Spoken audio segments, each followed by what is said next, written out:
বাস চাপায় পা হারানো প্রাইভেট কার চালক রাসেলকে 2 সপ্তাহের মধ্যে 50 লাখ টাকা ক্ষতিপূরণ দিতে গ্রিন লাইন পরিবহনকে নির্দেশ দিয়েছেন হাইকোর্ট। একই সাথে রাসেলের চিকিৎসা খরচ ও পা পুনঃস্থাপনের ব্যয় বহন করতে গ্রিন লাইন পরিবহনকে নির্দেশ দেন আদালত। সকালে বিচারপতি FRM নাজমুল আহসান ও বিচারপতি কামরুল কাদেরের দ্বৈত বেঞ্চ এই আদেশ দেন। আজকে 1 বছর হয়ে যাচ্ছে প্রায় ঘটনাটা। আমার সঙ্গে এখন পর্যন্ত একটা ফোন দিয়েও কোনো খোঁজ নেই আমার।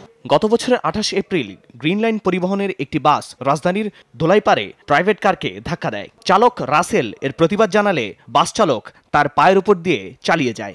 1 বছরেও গ্রিন লাইন পরিবহন কর্তৃপক্ষ কোনো খোঁজ নেয়নি রাসেলের। ন্যায় বিচারের জন্য তিনি ঘুরে বেড়ান দাঁড়ে দাঁড়ে।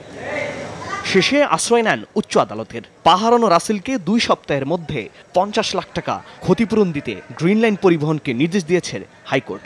একই সাথে গ্রিন লাইন পরিবহনকে চালক রাসেলের চিকিৎসা খরচ ও পা পুনঃস্থাপনের ব্যয় বহন করারও নির্দেশ দেওয়া হয়। আগামী 2 সপ্তাহের মধ্যে রাসেল সরকারকে 50 লক্ষ 2 সপ্তাহে 50 লক্ষ টাকা ক্ষতিপূরণ দেওয়ার জন্য আদেশ দিয়েছেন এবং সাথে সাথে তার যে বিগত অপারেশনের ব্যয় ভার বহন করবে গ্রিন লাইন পরিবহন এবং তার ডান পাও অপারেশনের জন্য ডাক্তার বলেছেন এবং সেই পায়ের চিকিৎসা খরচও গ্রিন লাইন পরিবহন বহন করার নির্দেশ দিয়েছেন। এবং অমূল্য পা তো আর ফিরে পাওয়া যাবে না, তবে ক্ষতিপূরণের টাকা হাতে না পাওয়া পর্যন্ত আশায় বুক বাঁধতে পারছেন না সব হারানো রাসেল। পায়ের বিকল্প আমার তো যেটা চলে গেছে সেটা তো আমি পাবো না।